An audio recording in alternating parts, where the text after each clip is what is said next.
Peace and abundance, soul tribe. Welcome back to another episode of the Mothering Series, Surviving Domestic Abuse and how we're honoring our absent children. Today is a very, very special episode. If you caught us with the last series, it was about 2 weeks ago, we went live and Goddess Cam and myself shared our stories about our children and our mission to get them back home.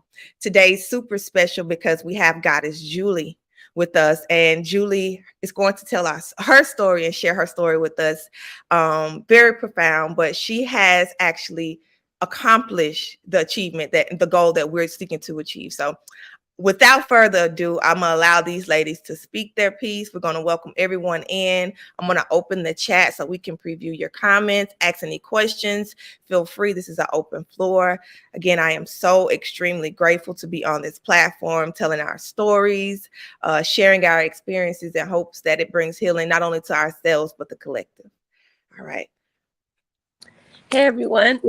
So, Cameron here, Mother Nation Healing.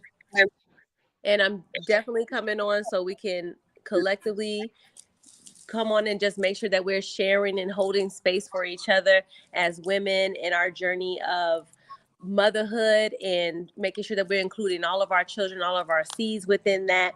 We're doing healing on ourselves and our families. So in collaborating and open up to speak about our experiences is very powerful.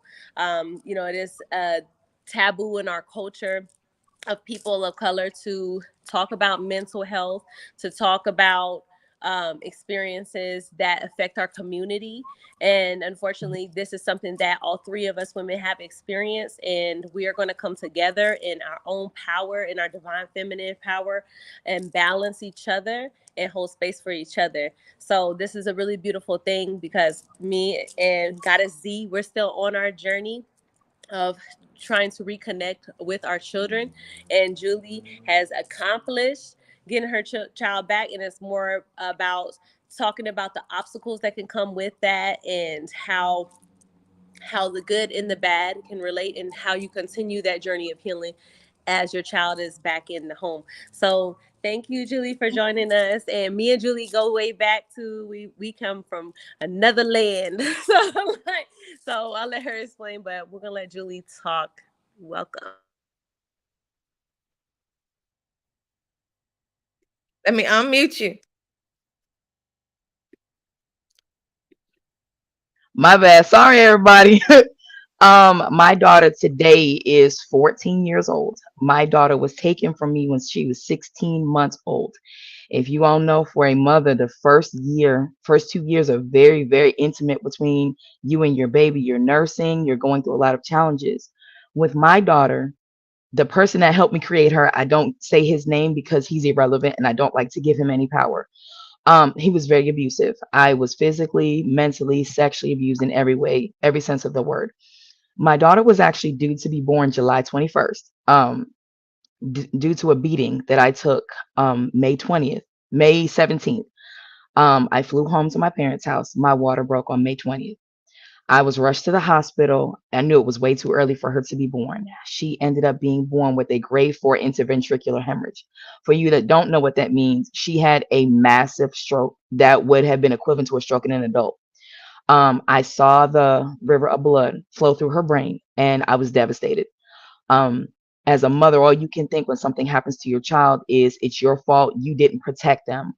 Um, Fast forward to a year later, I moved to Tennessee, which is why all three of us have something very much in common. All of our stories take place in Tennessee.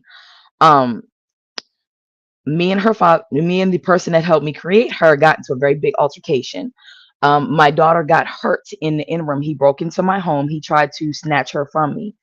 I had a protective order.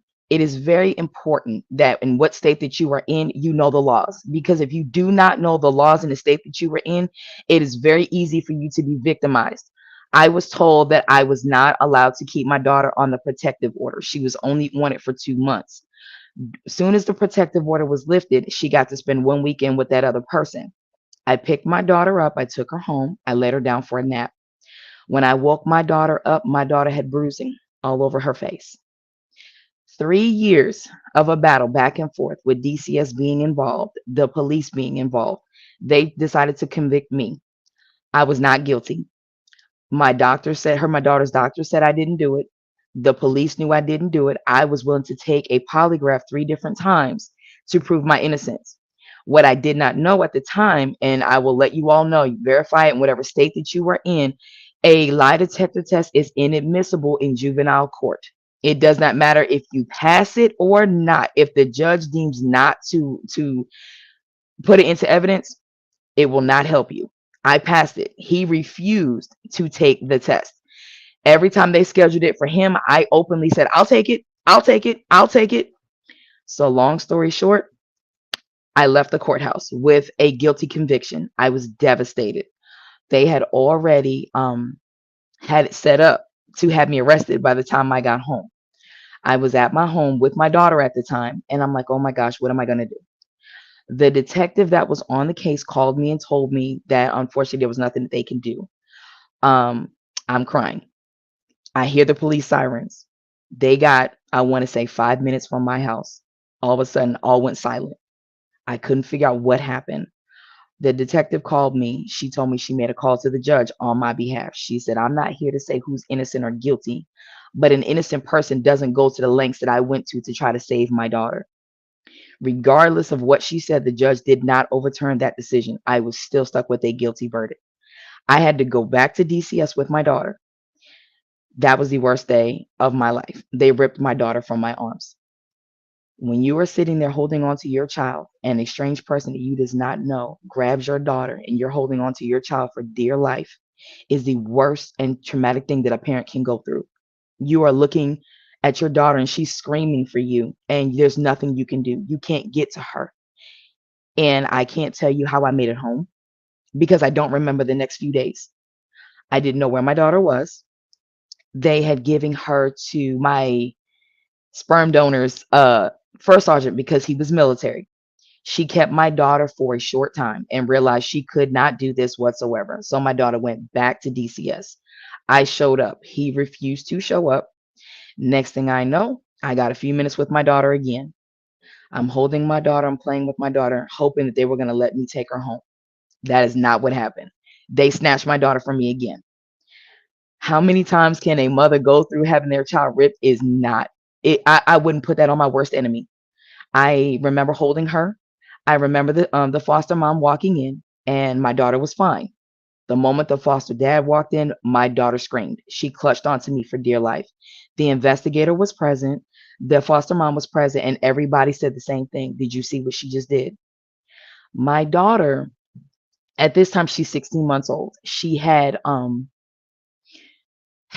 gotta forgive me. This is kind of hard. Um, my daughter was beaten by her sperm donor. She had a black eye. She's very fair complected. My daughter's Cameron's color. She had a black eye and a line that went down her eye. Her ears were black, blue, and purple. She had dry blood coming out of her ears, and he had smacked her so hard that his handprint was on her face. So to see strange people, and I had to trust these people with my child, was devastating. They told me I had to let my daughter go, and I refused, and I cried and I screamed. And my daughter just, all she could say was mommy, and she did not want to let go. The foster mom stayed in the room with me for a little while, and they looked at me and they looked at the foster mom and they said, you need to take her. And I cried and I begged, please don't take my daughter from me. You know I didn't do this. You know that I did not do this.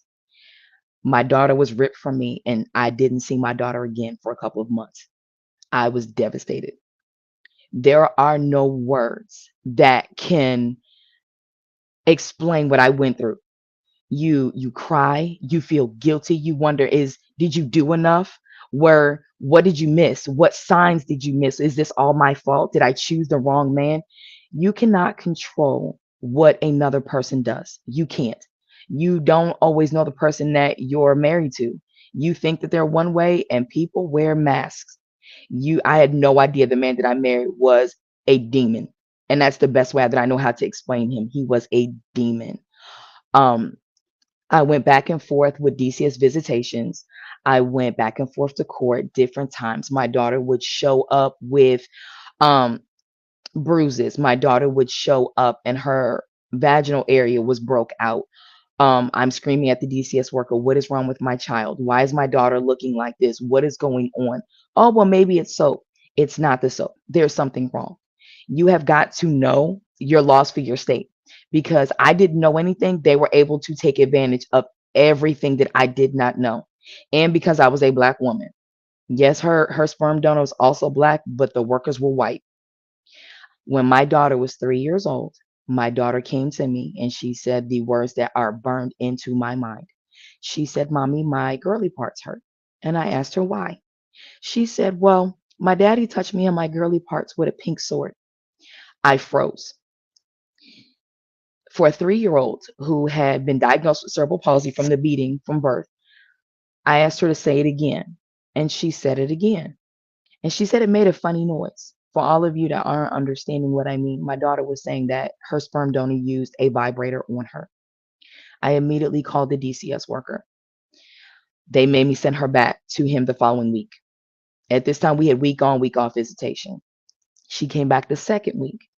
She came back and told me the same story. And she told me that this time it had a son. I knew what she was referring to because this is the same vibrator that this man used on me to do damage to me.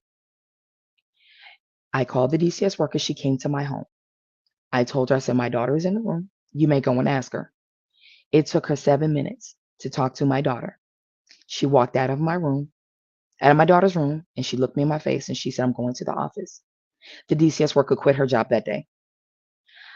I was like, okay, well, what am I supposed to do? Because all of these DCS workers see what's going on and they're quitting. I went through a total of 7 DCS workers, 7. They would quit. He would harass them. He would threaten them. And I ended up having my visitations with my daughter at the office. I would come at the end, like towards the end of the evening, because they were not afraid to have visitation with me and my daughter by myself. With him, he would have visitation during the day because no one could trust him. And he made the women DCS workers feel very uncomfortable.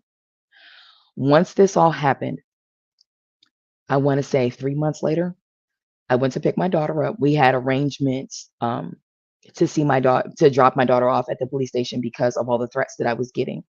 I went to pick my daughter up. My daughter was gone. She was no longer there. I went by his house. His house was empty. I called DCS. I called the police. My daughter was taken from me at 3 years old. I went back to court. I let the judge know. The judge that I had is now passed away. They had overturned my verdict. I'm sorry, I skipped that. They overturned my verdict. I had to go back to the doctor. They wanted the doctor to give a detailed list of what had occurred. And my doctor was like, I am unable to do that because I would have to know her personally outside of the job, and I don't know her. But from what she told, the judge was able to overturn the decision. So we were able to have unsupervised visitation. After he took my daughter, I went to court. The judge automatically awarded me full custody of my daughter. I thought I had won the biggest victory in the world. But here came the next problem. I didn't know where my daughter was. He said, okay, you have full custody. Now go find your daughter. What do you mean go find her? Is this not your job? The police would not help me. DCS would not help me. I had to do it on my own. I searched and I searched statewide all over the place. I asked friends, I asked people that I couldn't stand, please help me find my daughter. I did GoFundMe's, everything that you could think of, I did. But I still did not understand the legal system and why they wouldn't help me. Um, I found my daughter the first time. She was in San Antonio, Texas. I got my court paperwork. I loaded up my car. I drove all the way to San Antonio from Clarksville, Tennessee. What you also have to understand is Texas is a state of its own. If you have a court order from another judge, for Texas to honor your award, your court order, you have to take it before a Texas judge, and a Texas judge has to sign off on it. I did not know that. When I found my daughter, I went to the police station. I gave them all my paperwork. They told me that they could not help me. And I sat and I cried. I cried, I cried, I cried. And they began to have mercy and feel sorry for me. So they went to go to the house where he was and went to the house to go visit my daughter. I'm downstairs. He lived in an upstairs apartment.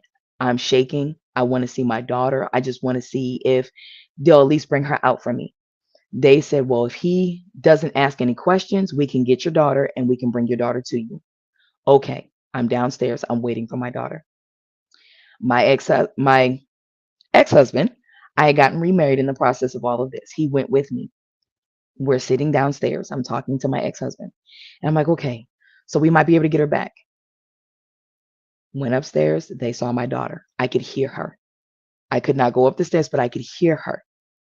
After not seeing my daughter for over a year, I heard my daughter's voice. And I took everything I had not to bum rush those stairs and go grab my daughter and run into his house. I could not do that. I was also pregnant.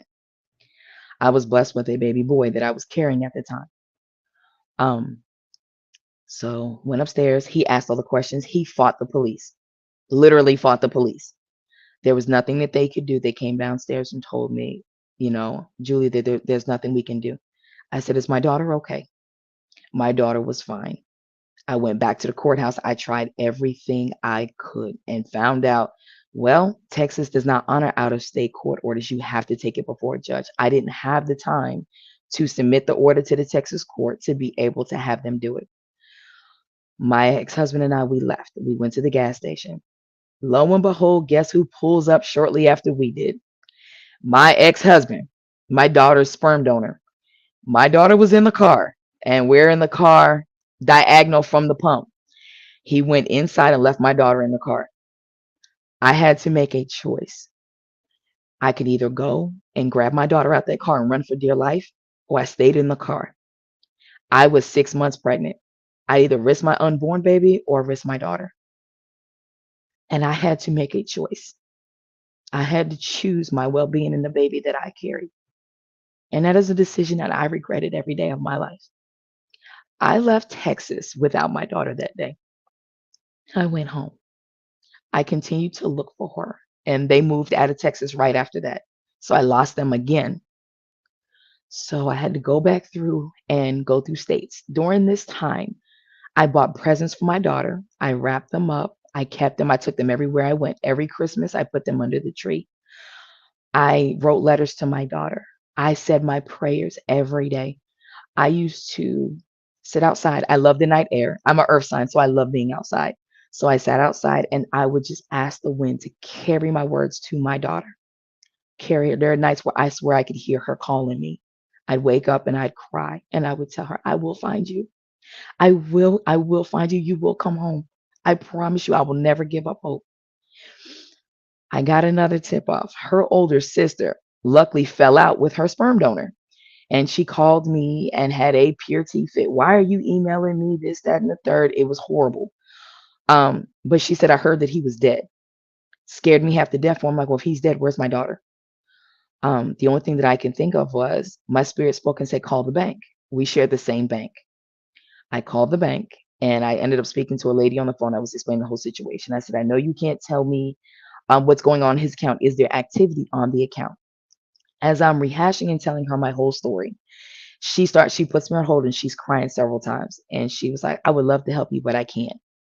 I said, okay, well, thank you for your help. She said, no, no, no, no, no. She said, don't get off the phone. She put me on hold what it seemed like 10 to 15 minutes. She comes back on the phone and she said, I can't help you. And I said, okay, you just told me that. That's fine. She said, but if you name the state that he's in, I can tell you if he's there. By the time I got to either the fifth or seventh state, guess what? I knew where this joker was with my daughter. This time I was smart. I went ahead, I double checked the laws in Georgia. I double checked Tennessee. I went back to court in Tennessee first. Then I drove down to Georgia to try to find, well, before I drove to Georgia, all of a sudden I got an email. I don't know where the email came from. And it showed me his address and a picture of his house. They were in Douglasville, Georgia. I hightailed it to Georgia as fast as I could get there. When I tell you, I went to the police station first. They told me to go to the courthouse. I went to the courthouse. It seemed like I went from the courthouse to the DCS office, back to the courthouse, and then to the police station. I was devastated and I didn't have high hopes, but the only thing I could do was believe. Went to the courthouse again. I waited 3 hours. I fell asleep in the courthouse. At the time, my ex-husband, he had to sit out in the lobby somewhere. He was not allowed to be with me.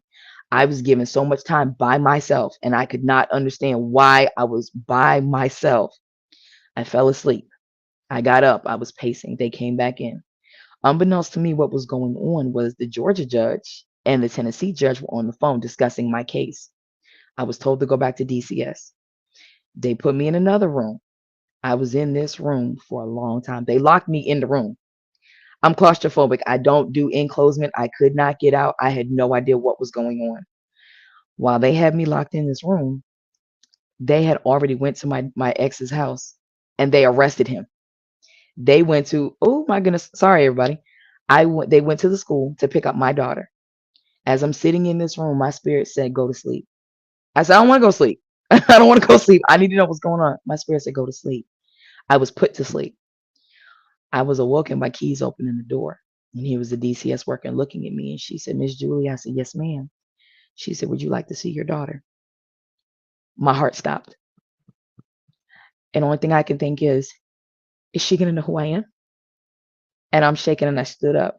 Next thing I know, there was this little teeny skinny girl that came walking around the door. She looked me in my face, and the first thing she said to me, she said, Mommy. And all I did was cry. And I held on to my daughter for dear life. And she said, can we go home now? The time of my story, she was taken at 3 years old. I did not get my daughter back until she was 7. This was the worst 4 years of my entire existence. I hated the time that I was taken from my daughter, that was stolen from me and from her. But during that time, I needed it. I needed that time to grow, to break, to strengthen my spirit, to strengthen my mind. During the time that you go through during this transition, it is the worst time of your life. But you strengthen your mind because you have no idea what you're going to walk into once your daughter comes home or the obstacles that are going to happen right as you get your child back. You have to know the laws that you're in and for whatever state that your child is in. You have to be prepared for what the other person that took your child, you have to know what they've told them. You have to prepare yourself for conversations that you're going to have with your child that you never would think would happen. My daughter asked me, why didn't I fight for her? Why didn't I look for her? I had to show her. I never stopped looking. I never stopped. I got tired. I was suicidal. I hated God. I hated myself. I hated every person that had a baby girl that looked like mine. I was very resentful. I had to grow up a lot to realize that everything happens for a reason. There was nothing that I did that was wrong. I was a good mother. I was a good wife. I just married somebody that had more issues than what I truly realized. And apparently, I became the target of their affections and their anger and their rage. I hated the woman that I looked at in the mirror every single day. I wrote a journal. I sat down, and my daughter came to me one day, and I was in the kitchen. She said, Mommy, I heard you. I said, heard me when? Was I being loud? This is how I know when you speak something, it happens. My daughter came to me. She said, I heard you. I said, what did you hear me say? She said, no, when I was gone, I heard you. She said, I heard you say you would never stop looking for me. I heard you say I would come home. And she said, I held on to that every day. So at night, when I kept hearing my daughter, and all the times I cried and I spoke out of my spirit, your children will hear you. There is a bond that is so strong between a mother and her child. That is not to discount a father by no means, but for a mother, when you become one with your child as they are in your womb, there is a bond that is unbreakable. A child never forgets their mother. Never. When my daughter looked me in my face, she said, I know your eyes. I know your eyes. And all I could do was cry. My daughter was literally so underway. He was killing her, but he was killing her slowly. I could see her rib cage. The other side of that was a beautiful thing when she came home. But there's another side that nobody talks about. You have to be prepared for what happens when your child comes home. My situation is different than most. My daughter was sexually traumatized by the man that helped create her. I didn't realize the damage that was done to my daughter. My daughter was told to lay across a bed and he would beat her. He beat her so severely because she had my face. She got touched by him repeatedly because she looked like me. He has a thing for little girls. I was unaware.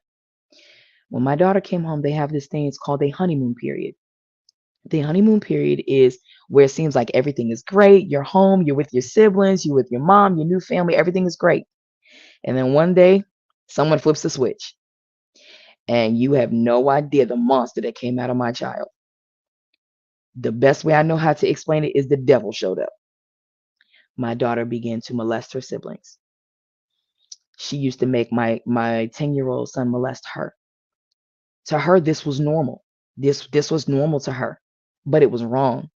My daughter became a conduit for spirits. When I say that my daughter was wide open, I can't tell you how many spirits walked through her, told me things, said things to me, utilized her.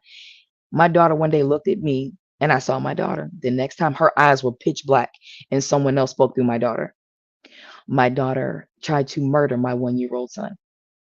She told me that he was the purest baby in the house and he was a sacrifice. There's no way my daughter should have known what she knew. My daughter had to be put in the hospital. She said that she had friends and her and a friend were supposed to trade places. This spirit wanted my daughter to kill herself and she wanted to wake up in my daughter's body and my daughter go to hell, is what she said. And the spirit promised her money, but my daughter wasn't old enough to articulate what was being said to her. I had to put my daughter in the hospital for being homicidal and suicidal. It was the worst time of my entire life. I brought my daughter home. Nothing changed. I was still looking at a monster in the body of my baby girl that came home at 7. I had to make a very hard choice. My daughter had to go and live with a friend. I didn't want to put my daughter in the hospital because of the trauma that she withstood. I wasn't prepared for the help that she was going to need when she came home.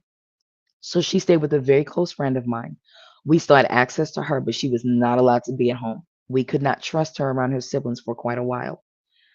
After about 2 to 3 years, my daughter was well.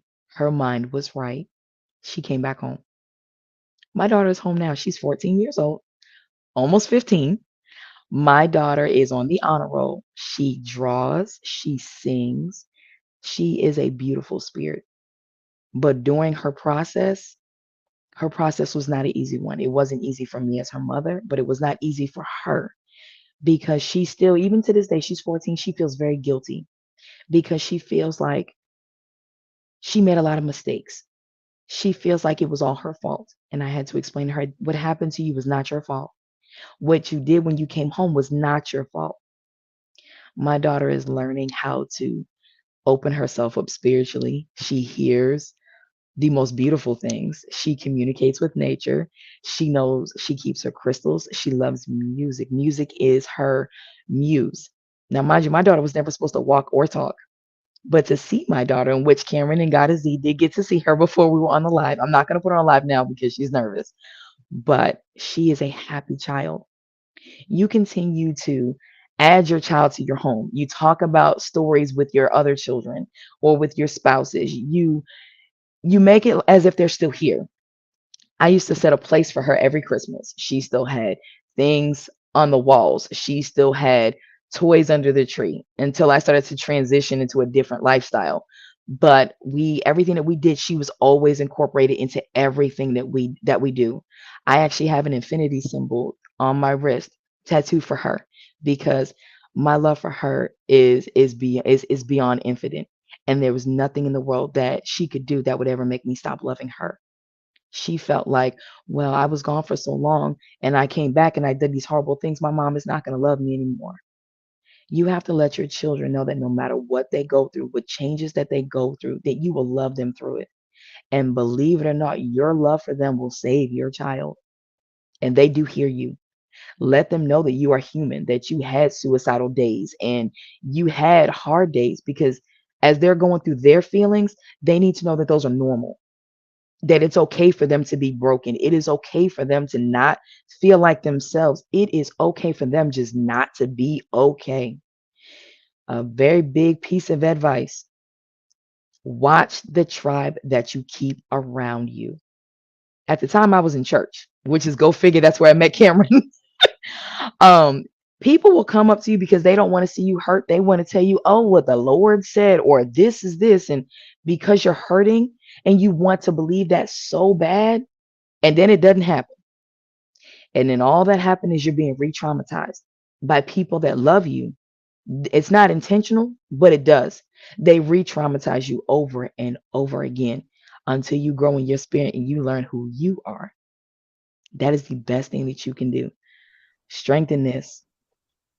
Tell us about that really hit home with having that tribe and reaching out for that support and getting these blanket terms of put it in the Lord's hands. It's all gonna work out in your favor and those types. Just give us some insight into how that created trauma for your situation. Okay. For me at the time, I was, as my daughter was a conduit, I was open to everything. I've been like that since I was a child, but I didn't know how to control it.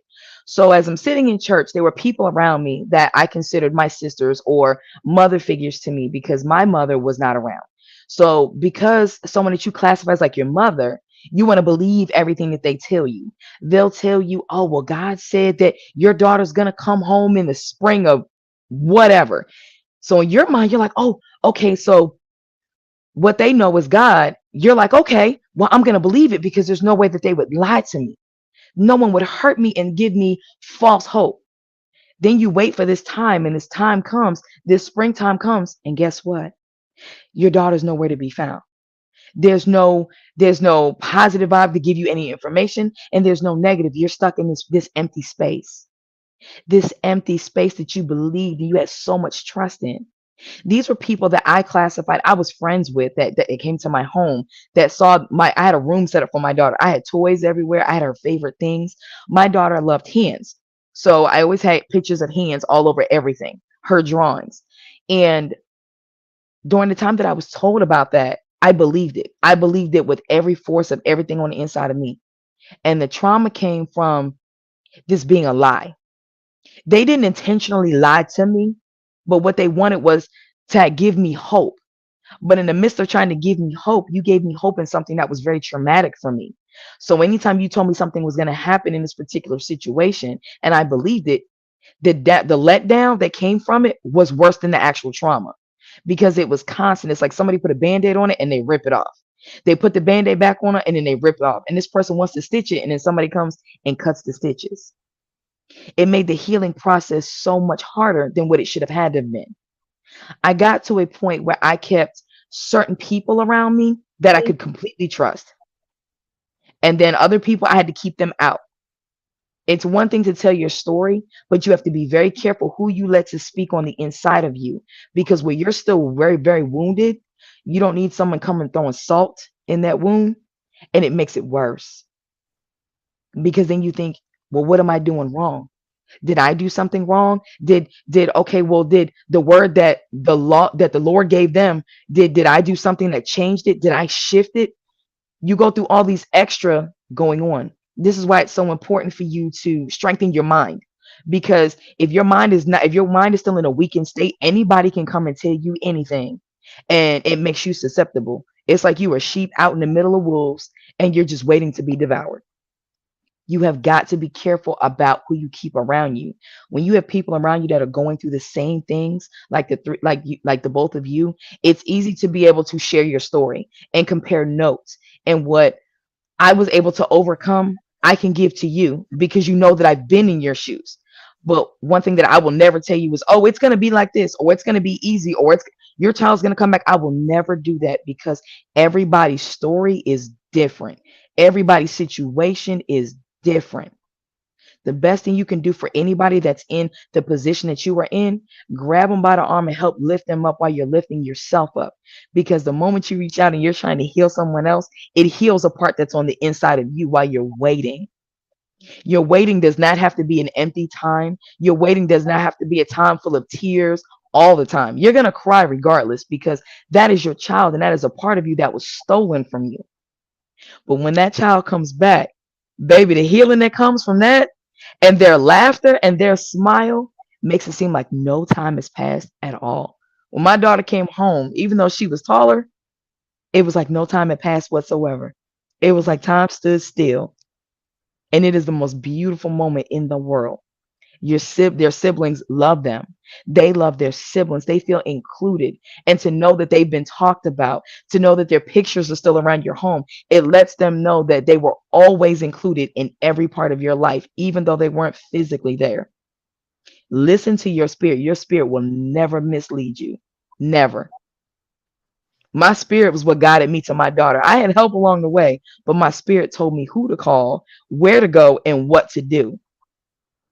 But also be wise about your partners that you get into in the midst of your transitions. I spoke about my ex-husband. The reason why I brought him up was for this purpose. He was there when I went through with my daughter. He saw everything that I went through, but this man turned around and used my story and turned around and re-traumatized me again. The man that I am married to now is my king, as the most wonderful man in this entire world, and I'm so grateful for him. But my ex-husband, while I was going through my waiting for my daughter, took my story and put me through it and dragged me worse than her sperm donor did. Be very careful who you open yourself up to, because not everybody is your friend and not everybody has your best interest at heart. There Let are me some men. let me Go add to ahead. that too, because I understand that's part of the struggle that both of you guys have in common. And what I've noticed in that transition is because of the state of mind. Remember how you were just saying about strengthening the mind, and because there's this residual energy in a void there, sometimes we attract partners that have that void that we're trying to fill, which will have some of the energy of what we just experienced or went through. So you can attract a partner that has some of those characteristics because you haven't done your complete healing, and you're only getting your partners are always a reciprocation or a mirror of kind of like where you're at. So I definitely agree with watching and being mindful of what's going on within that transition and who you allow to fill space for you, and making sure that you're empowering and stand in your own power, because that's part of the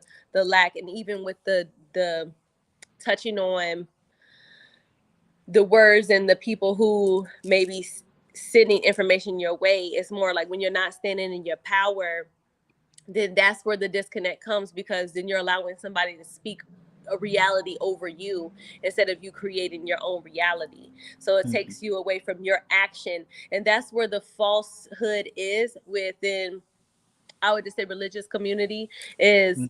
I've even noticed this. I had a conversation in a sisterhood type of group, and a woman, she was asking for advice on something. She needed direction, and they were like, "Oh, uh prayers, we're sending prayers," and there was no direction that was on there. And that sometimes it needs action. So most so that when you're reaching out, it's more because you're looking for a direction or some type of guidance on where to go and what type of steps to take. And you have to realize sometimes those are your journey alone to do, because they're not in the situation that you're in. They can't empathize or relate. So that's why I was saying, even when I knew you and I was in church, I didn't know what you were going through until I'm actually in a situation that's similar. And now when I look back, and I was like, now I can see a whole bunch now, as far as like where you were in the mentality you were in, and the feelings, that the aura and different things that you could give off and stuff like that. Now it's understandable, because like, okay, now I feel you, you know what I'm saying? But like Yeah, back yeah. then, it's like I would never have known, because I wouldn't have no relation to you. So even in confiding in parties that don't have the similar struggle, you have to understand that it's your due diligence, like you said, to strengthen the mind and to make sure that you're finding out the ways and things to do. And you just go into groups and parties that you already know that can be beneficial in those steps moving forward, progressive steps, and not Mhm. letting people speak over the reality for you. But in regards to the partnerships that we all get into, we could also, there's different ways that can come, because I can attest from my own story and all these. Like, I know in some way I manifested energy that was similar to my child. Like when I did break, because I like birth charts, I like doing astrology and all of that. So I noticed when I did a breakdown on my last partnership that his energy was almost parallel to my son's energy, and in some way, with his energy step into place, I was feeling the void of my son not being there. However, whenever there was a like where we had to break, then now all my it like stopped the progression of my child coming. You get what I'm saying? It's like stood in Mm-hmm. place of the energy of my child returning, because there's an energy that's similar, but it's not it. You know what I'm saying? So like Mm-hmm. there were in a way from my own personal experience, because I had to remove certain energies and create space, so then my child can return, and then I can create in a holistic way, and bringing and collaborating and bringing those energies back together. And then also you can attract, like I said, the experience, because if you're unhealed in that experience and you haven't been able to process and go through what was going on, then you could also attract the similar partnership, the similar characteristics, the mask energy, because you're masking. Moving on into a new relationship during that time is also to fill a void. You know what I'm saying? You're Yeah. like, because I want partnership, I want collaboration, I want somebody to support me while I'm in this journey. So and pulling in and moving in, bringing a partner in, like if you haven't done that healing yet, then some ways you're going to attract some of that residual energy. Even though it may look different, there are some residual energies that are there that have to be processed through. So it is difficult getting into relationships with after that. And that's a good thing that you brought up, Julie, because that definitely is something that can happen. And there's lots of people who have this experience, just like you. Z, you want to talk about some of yours? Yeah, that definitely. I'm just over here just rocking because I'm absorbing. I'm over here in the flow, y'all, just rocking. Yeah, Oh. some real good mental food. But I wanted to speak to that vulnerability piece we talked about before when we were backstage prior to going live, about how this is being vulnerable, speaking our stories to God knows who. We're public, we're live. This is our truth, our most intimate experiences. We're speaking that to an audience of unknowns, and that is vulnerability. And I feel like we are all champions today because we've exercised that vulnerability in our safe spaces, whether it's in our relationships, perceived space, safe spaces, let me say that, whether it's our personal relationships, intimate partners, circles such as church, sisterhoods. But I've learned that vulnerability it has to be there. It has to be there, that openness. However, we have to take steps to know that the people that we're pouring these things into, we have to release that expectation for one, and know that, like when we're in these spaces where we're looking for feedback or for people to pour back into us, because right now we're just pouring out. But if we're in those safe spaces like church or sisterhoods or intimate partnerships, people can only support from their own highest healing. So if they haven't mastered that phase or experienced it, because we can wholly support each other today, us three, because we have compassion, because we've experienced it. A lot of people, like you said, Cam, when you speak about somebody not having their kids, the first thing your mind goes to is what the hell she did wrong? What she do to get her kid taken? Because that's programming. And a lot of the people that we speak with, actually more often than not, they have that program of automatically blaming or coming from a space of hurt and saying or retaliation, because they can only meet you to their own best healing where they've met themselves. And we give these people these expectations because that's our support. That's who we rely upon. But then when it's not valid, we get the experience of them taking our stories and using it against us. But that's when we have to, build our own foundations and know that what we're doing is solid. And everybody won't understand. Everybody won't get it. Everybody won't agree. But that's not what it's about. That's not what it's about. So that's something that I've experienced firsthand. I dealt with a similar situation with my children's grandmother because I was young and inexperienced and needing help out of an abusive relationship. And then with my child's father that I am now going to court with to get my daughter back. He used that situation as a blueprint to be able to inflict further abuse upon me, because he saw what I went through. He saw how the court system ripped me apart. He saw how I became a victim. But in this situation, second time over, I've learned to take that pain and that victimhood and transmute it into power. I'm nobody's victim. This isn't an experience. This is a lesson. You only played your part in doing what you have to do so that I can gain what I need to get to be who I need to be. Thank you. So that's where I am in that space. But yeah, I'll keep flowing, sisters. Yeah, and then also we're going to speak about the court system, because I mean, what we got to realize too, and this is across the board, and a lot of people don't agree. I mean, I don't get it, but but the court system is a system of kidnapping, is a system of trafficking humans in general. So I mean, and that was the issue for me, which is why when I went to court, I actually was in the process of being nationalized, but I wasn't educated enough on the laws of the state to know what was going on, to the point where it played in my detriment, you know, for my relationship with my son at the moment. However, I do know that that system isn't really built to sit. So like we said about knowing the laws and mastering where you're at and where your child is at and learning that, then it's more like you do it, and then you just put the pieces in place as far as those organizations, you know, like the police or the court systems, to execute how to, you know, restore the relationship with your child. So also, I do want to talk about this, which I thought this was important in that recovery, whenever that redemption is there, when the children comes into the home again, is I feel like if and we're talking about tribe,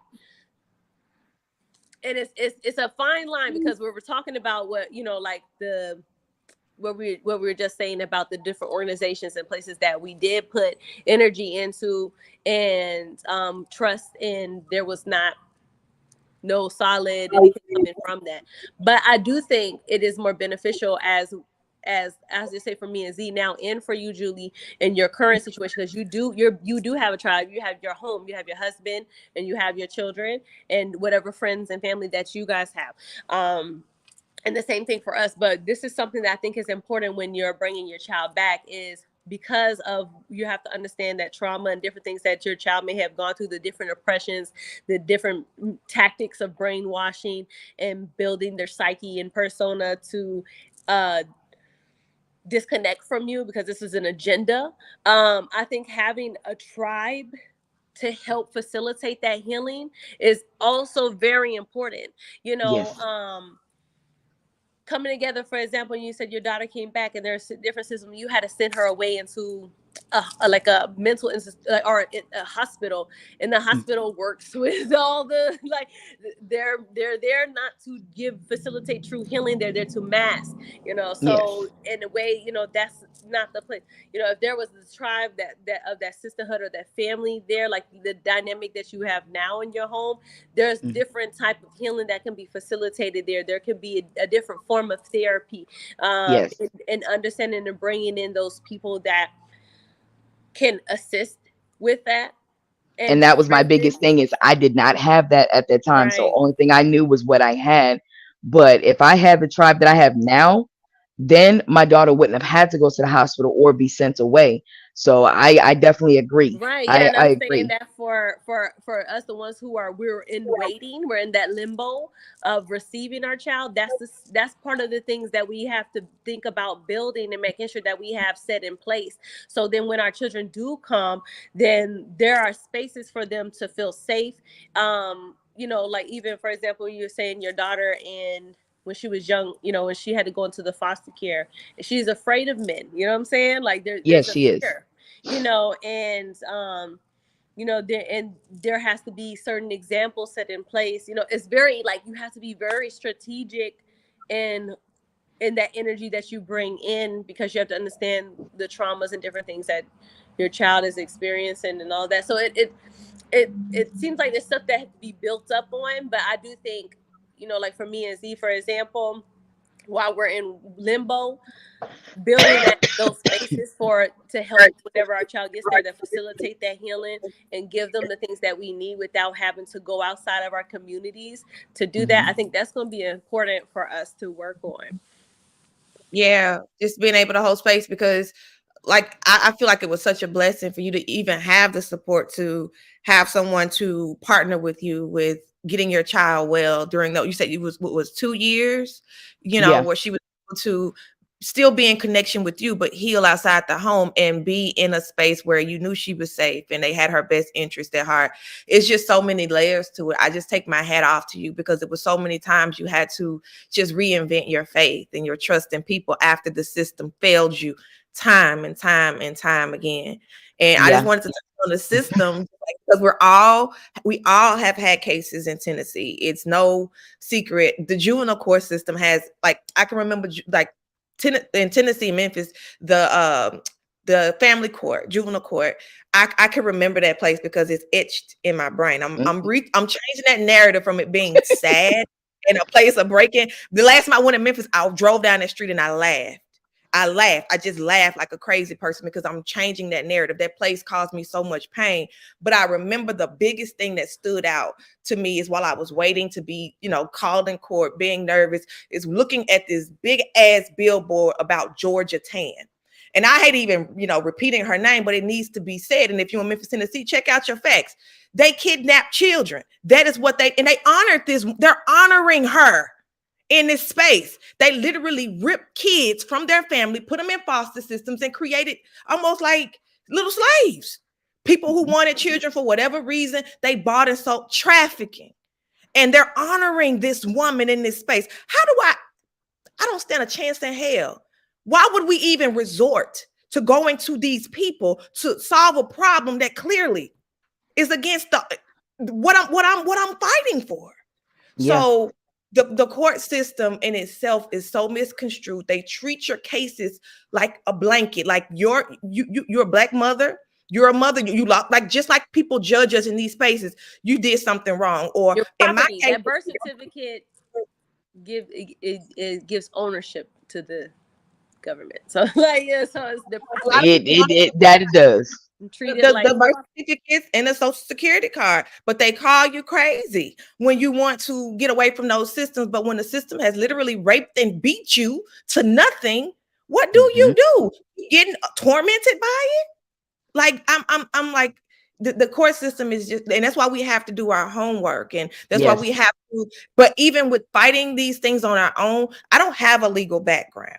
That's why I went to court and got chewed up and spit out, because I went in there and showed up as myself. And you can't be yourself in court. You already got a target on you. Walking in there as a mother who does not have her children, regardless of color. But being Black just actually adds another layer on it. You're not heard. They let me speak 15 minutes. How I'm gonna tell you my story in 15 minutes, and it's been going on with me for years. I got something to say. But because I did not have proper legal representation, I could not afford proper legal representation. Most people that I knew that had decent incomes couldn't afford proper legal representation in family court. My retainer, 20 grand is what that man told me. Well, I had never even seen $20,000 at one time at that point. 20,000 to give you, and I still owe you more. It wasn't realistic. So they gave me what they call a court-appointed attorney.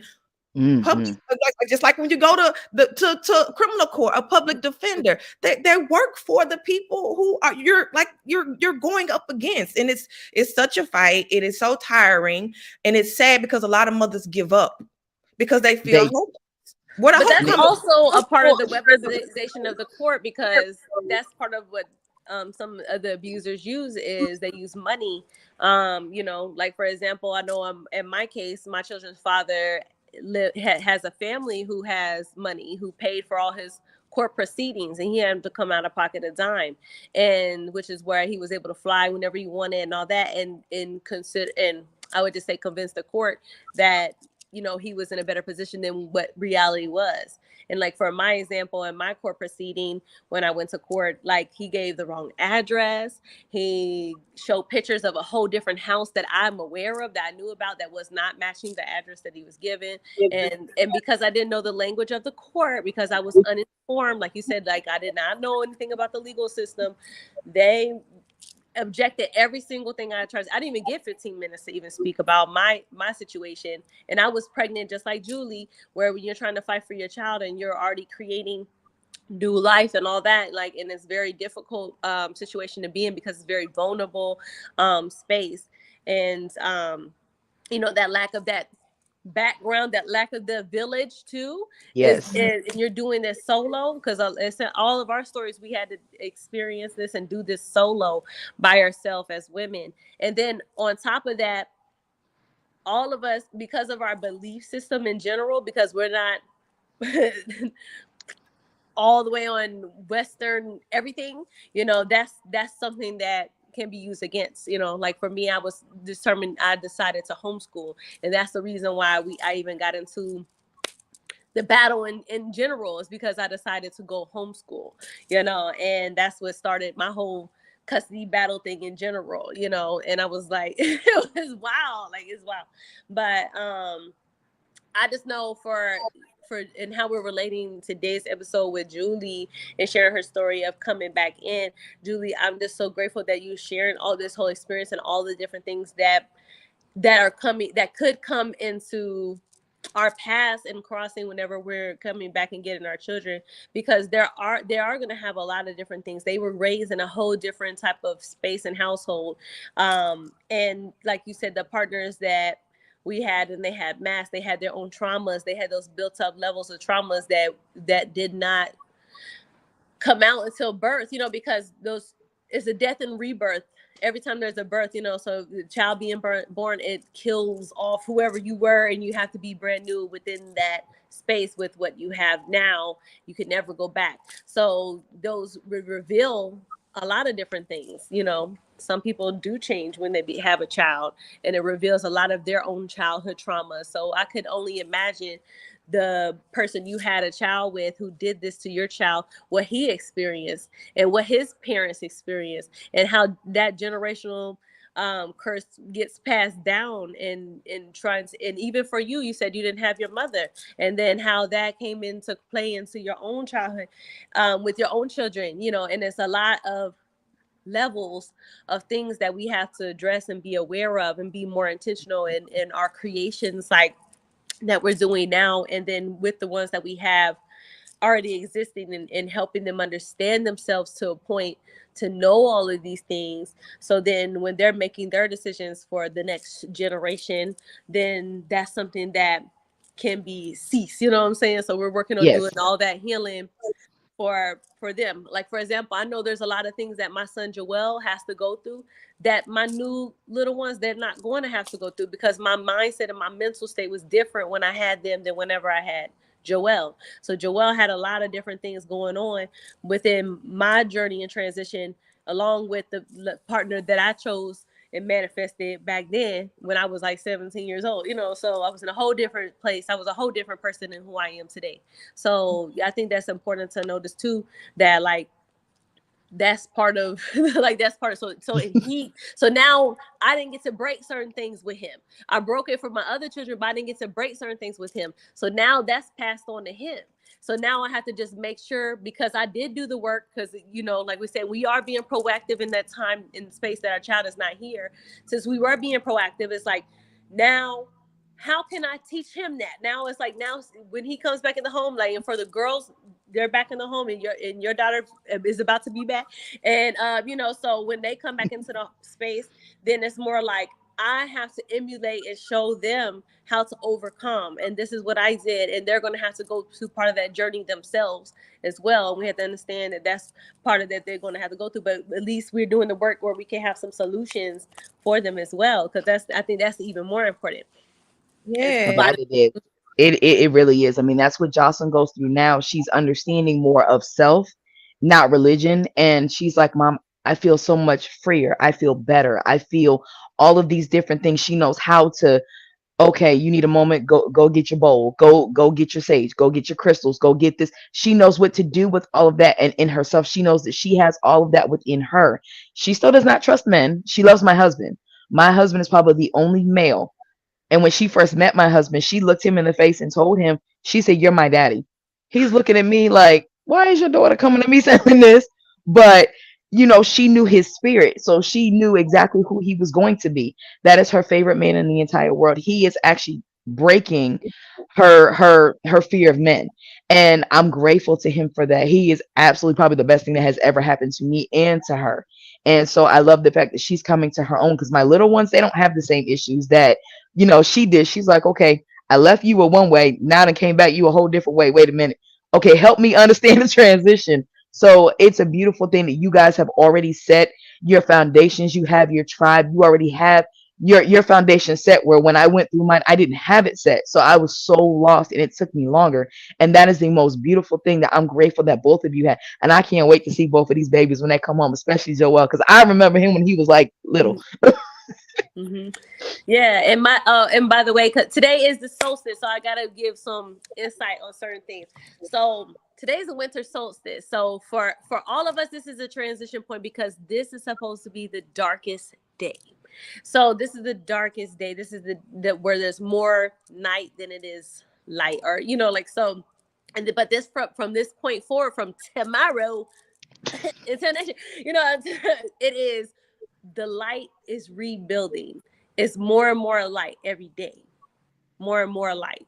So we have to understand and take advantage of that, because right now we're in the winter. Winter is that hibernation. This is doing that self-evaluation, that we're doing that assessment. What do we need to put in place? Because when springtime comes, because I really feel that there's this big energy about this spring now, March, April. So when things happen, we're gonna see. But like March, April now, that there is going to be those seeds planted and birth, and that harvest is going to be coming.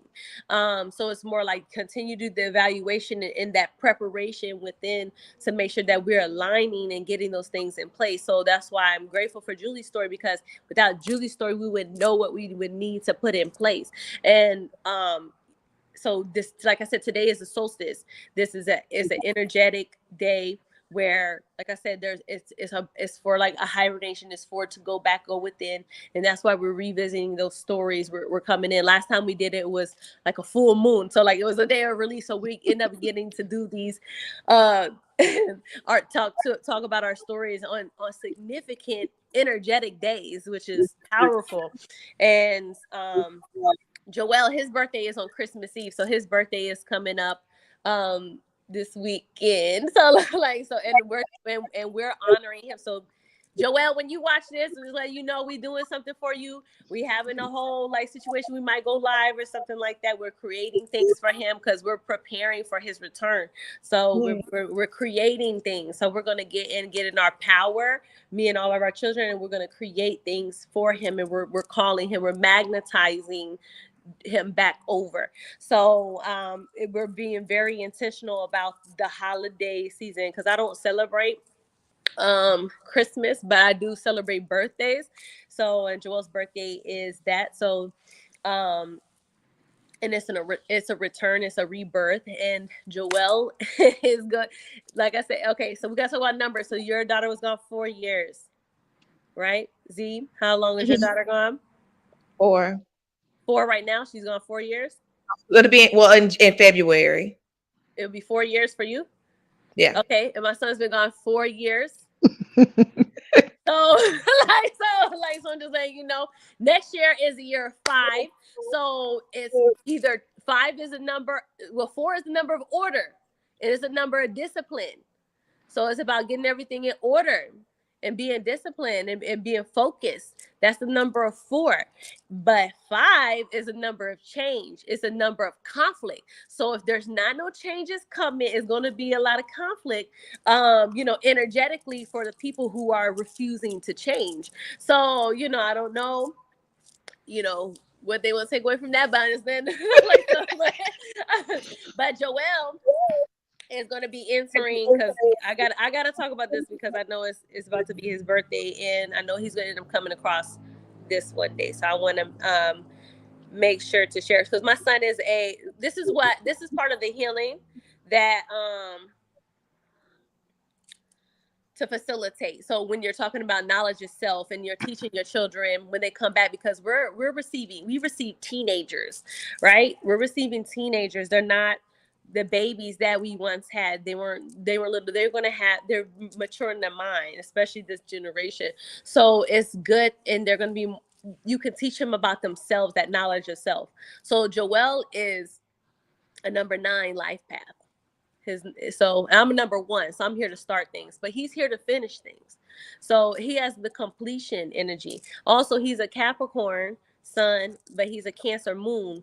That's the complete opposite. They're complementary of each other, but that aspect between the sun and the moon also tells you about the relationship between the two parents. So he's a Cap sun, Cancer moon. That's opposition.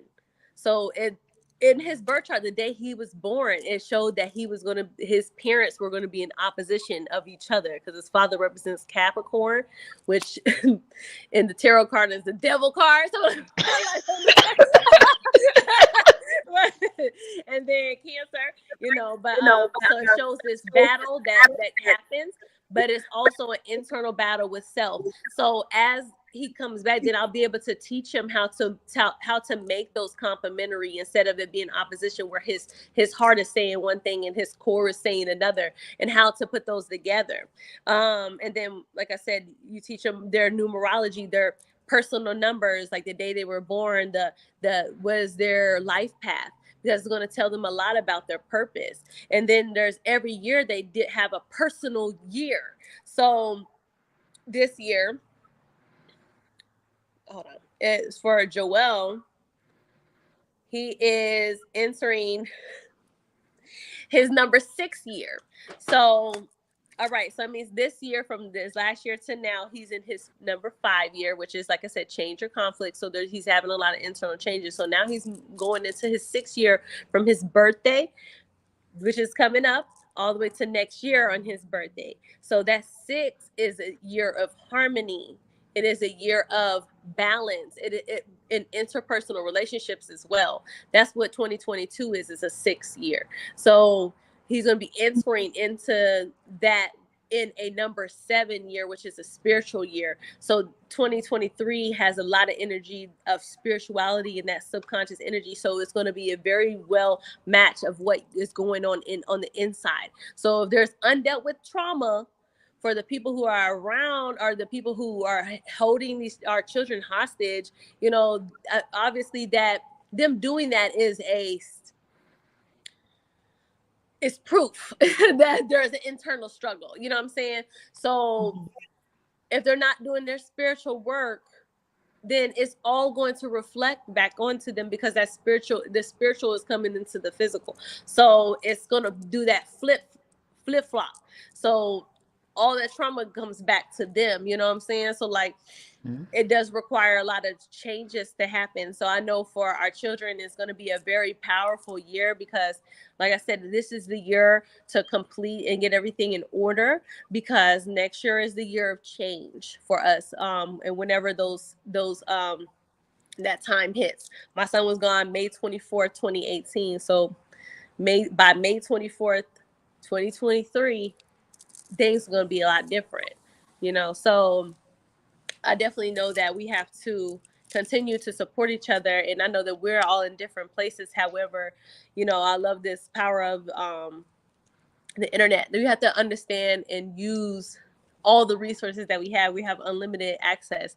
And we can be able to pull in and pull and be able to support each other and support others within their own journeys, and let our stories show proof of success. Because Julie, you now getting to talk about your story in public, but this is very powerful because you're influencing so many people right now. So people who are just coming through this journey, for people who have been in this journey and they don't have options, they don't know what to do. And then for us who are getting ready to close this part of our journey and move into the next phase of our journey. So it's really powerful that you're coming in and sharing this, because this is important work. And like I said, it's not something that has been talked about, but coming at this in a holistic way is going to be life-changing for so many.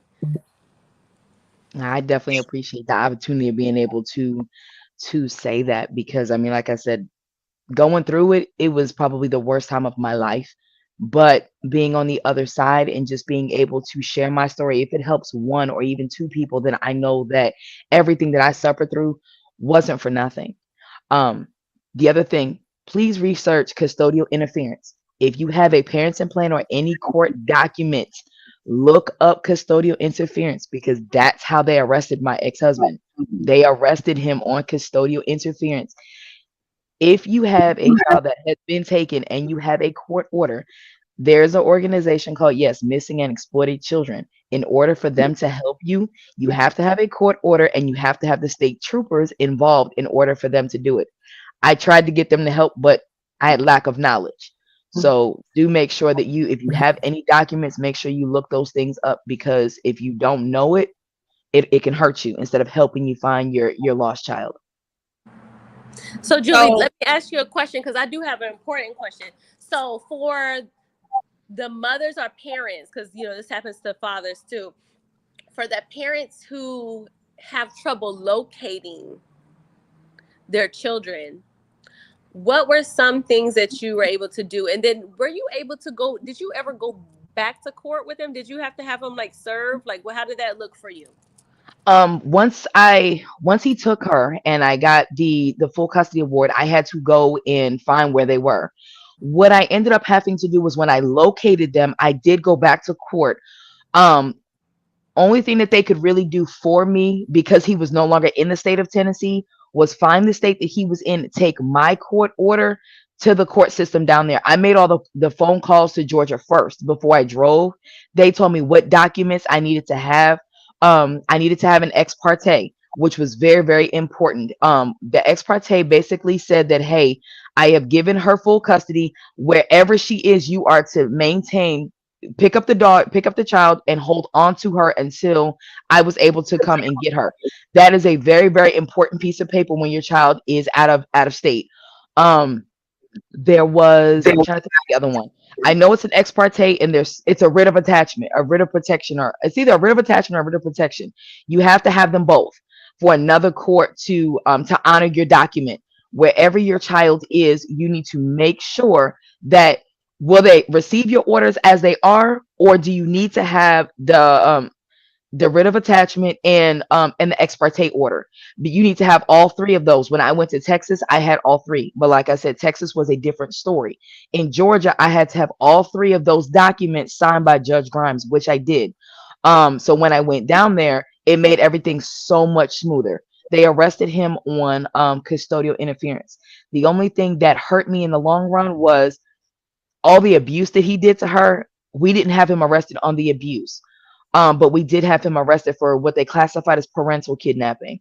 At this point, he cannot come anywhere near me or he cannot come anywhere near my daughter. If he goes to prison. So we have not heard from him, but just know that I keep tabs on where that joker is just for safety purposes. But we haven't had any issues with him. But learning to have those three documents, those are very, very important.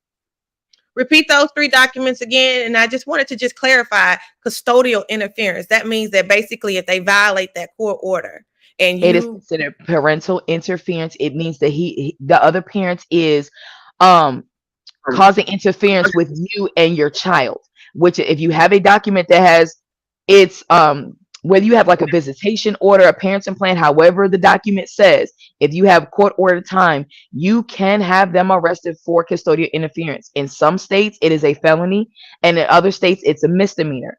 The three documents that you need is whatever that initial order was. You go back to court, they will give you what is called an ex parte order. It's whatever the judge has. He shorthands it pretty much in that order. Then they give you the writ of attachment as well. Basically, it's telling the other state that your child is in, hey, you have permission to go pick this child up and maintain the child in your possession until the mother is able to come and pick that child up, mother or father, whichever parent has is looking for their child. Those three items are very, very important. You go so back to court, make sure you have all of your paperwork from that court. So whatever state your daughter is in or your son is in, you take that, you take it to the state that they're in, and they cannot refuse those orders. I didn't have it when I had it when I went to Texas, but Texas does not order anything without a Texas judge's stamp on it. Georgia was fine with my orders. So with the burden of proof, is there a burden of proof with the custodial interference? Like what did you have to present for them to deem this actually to be true? Like I just had going the there. I had the court order from the initial judge. Once he took her and I went before the judge, he awarded me full custody. I had to have that document that said I had full custody of my daughter. When I went back before the same judge, I told him we found my daughter. This is where she is. He gave me an ex parte order, meant that order was to be executed right then when wherever she was. The writ of attachment gave the state the ability to go and get my daughter and to detain her until I was able to come and pick her up. Got it. Very valuable information. Thank Yeah, you. Yes, that's really ma'am. that's really good. It's a process, but once you get through it, it's worth it. And when you come to the end of that part of your journey, write a book.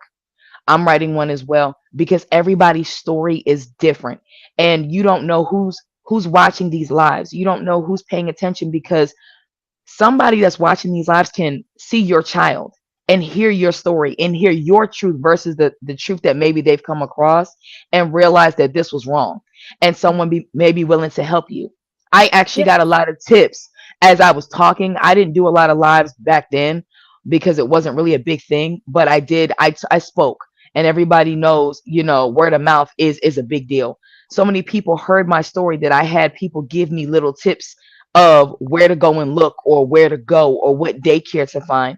Yeah. So I did not do it all by myself. I did the work, but there were people that gave me little whispers that led me in the right direction, which I am forever grateful. I will never say who those people were just to keep them protected, but they give a lot of help, and I was grateful for that. Um, those documents are a must. Always make sure you check the law in the state that your child in for custodial interference. Check the state that you have your order in, because if it is a felony, they gonna go down. Good to know. That's You're That's welcome. all good. about contempt of not really upholding the order and then going back to court and them having to pay the penalty of maybe having their rights stripped or the court ruling in my favor or what have you. But I did not know that was an actual crime. Yes, It it should it is. be. It It is. should be. I thought it was just kidnapping, but the actual definition is called custodial interference. Yes, it is. I didn't know anything about it either until I found out later on. Um, like I said, what it is if you have a court order that allows you time with your child and the other parent negates that time and tells you that you cannot see them, they are interfering with your time and your relationship with that child. Both parents, technically by law, should have the ability to be in their child's life and have time with them, but if you're a messed up parent, that's something else. But when someone takes that time away from you that you were given, that they're not allowed to do that. It is against the law. You just have to know that law, because if you don't, you're kind of stuck like, well, what am I supposed to do? But once I found that out, I that is one of the biggest things I let everybody know. Double check that order, check everything pertaining to it. And depending on the situation, in some states, they will terminate the other parent's right. It's not the case in every situation, but depending on the circumstances, the other parent's rights can get terminated. As of right now, I don't have to worry about this man coming anywhere near me or my daughter ever again. My husband is in the process of adopting her. She actually goes by my husband's last name. If you call her that other person's name, you're going to see hell come loose, because she tells you real quick, I don't know him. Mm. And I appreciate this so much because there's so many things that is misconstrued, especially with learning the law on your Mhm. own. So I appreciate this, and your experience is so valuable. We got about 5 minutes here, but I want to just end this segment with you guys just sharing any advice you have to a mother that may be, because Cam and I both have rights to our children. We haven't had any of our rights stripped. We were given rights to co-parent, but that abuser used the court system, took our children, and hid. And that's what we're in the midst of fighting. For those who aren't aware, that are just joining this episode, and didn't catch the previous one. So we have rights to our children, but they're being withheld. That they're not I don't know being where our honored. children are. Yeah, I don't know I where don't know our what they are. but I know where they are. So I just wanted to close with just a piece of advice that you ladies would share with the collective, or anybody that's going in this journey, not just women, but men, or anybody that's maybe facing similar things as it relates to domestic abuse, surviving domestic abuse, and just navigating the court system. I know, like, y'all have given so many gems during this episode, but if you could just offer one piece of advice, just go ahead. I have two. Okay. No is never the final answer. No is never the final answer. And two, use your voice. Find and use your voice. Your voice will save you and other parents going through the same struggle. And where you don't know the answer, someone else will. So utilize your voice. It is the most important thing that you have. Learn your laws. I'm sorry. That's pretty much what I got. Sorry, go ahead, Cam. No. Okay, so I want to do my sound bowl. So I don't know if you want to say something first because I want to express Yo, something. go ahead. No, Because I'm good. You're okay. And I just second that. I just would want to say, use your voice, find your power. And for me, my power came from speaking up for myself. That was something that a lot of women in my family suffer from, not speaking up. It was generational trauma from way, way beyond when I was birthed into this realm, this go around. So I'm speaking my truth has not only healed me, but it has healed my lineage and so many other people that hear, hey, she's because it was taboo for me to even talk about this at one point in my life. I just didn't. I shoved it to the side and I dealt with it in private. So using your voice, I second that, Julie. All right, mother, you got this. Okay, yeah. And my advice would be prepare. That's all. Prepare and include your children, everything you're doing. Prepare yourself. Always work on making sure that you're in the best possible energy to receive back your child. So all the things that you were dealing with outside of that, make sure that you're working on doing that healing, so when your child does come back, you have other things that you can offer your child in your maturity. So what I want to do is I want to use my sample. I did bring my sample for the heart. So we were talking about being able to use our voice, and the heart is the filter between that physical world and the spiritual space, so that subconscious thoughts and feelings. So as we're aligning our thoughts and our feelings to reconnect with our children, we need our heart to be in the right place for that physical manifestation to come. So I want to use my sound bowl to clear out some of the blockages that have been within our heart, and allow us to be compassionate and open and vulnerable in the spaces that we need to be, as well as allow any blockages that's been withholding the next chakra up, which is our throat and our voices. So I want to clear that space out. So well, we got like 2 minutes, so so I will do my sound bowl, and so everyone just align to the frequency.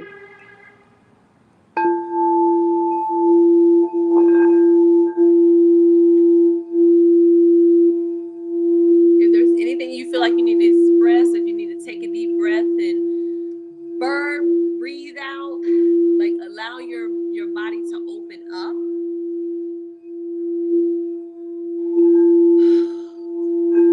You want to bring that breath down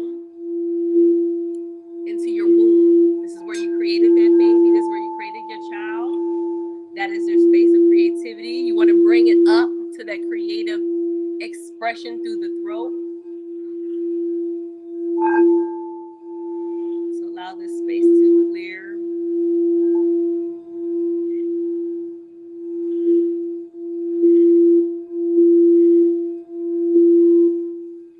Notice any space in the body that might feel tense as you hear the vibration of this sound, whether you feel it hitting you in your mind, your stomach, your feet, your legs.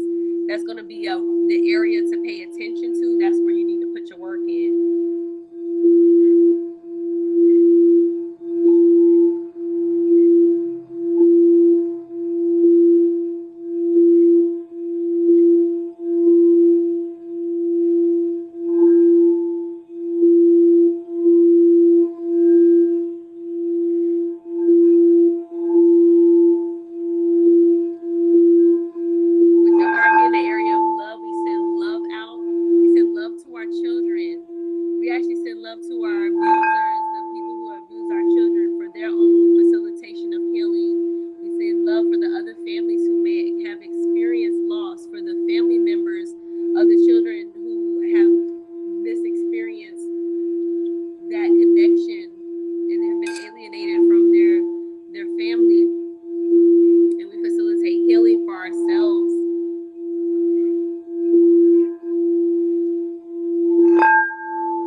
And this vibration is being held because we're holding that space. We're filling ourselves. So this is from all the things that we emptied out.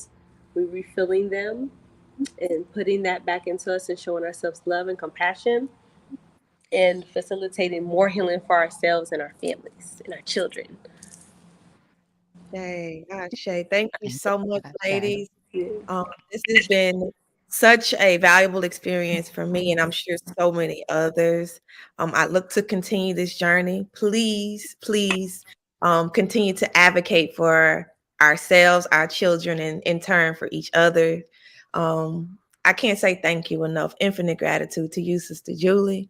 Infinite gratitude to you, Cam. I love y'all to life. I cannot express how much this experience means to me. I'm just sitting back here absorbing it all. I'm usually the one doing this right here, but you ladies have just really enriched my life in so many ways. Thank you for allowing me to find my voice and operate in that, because I stand here today because of the support that I have around me. Help me to cultivate my power. So thank y'all so much. I look to continue this marathon, because it's not a sprint, it's a marathon, and we in this thing together. So love y'all to life. Y'all be well. And until next Love time, you as so well. peace and Peace. Peace.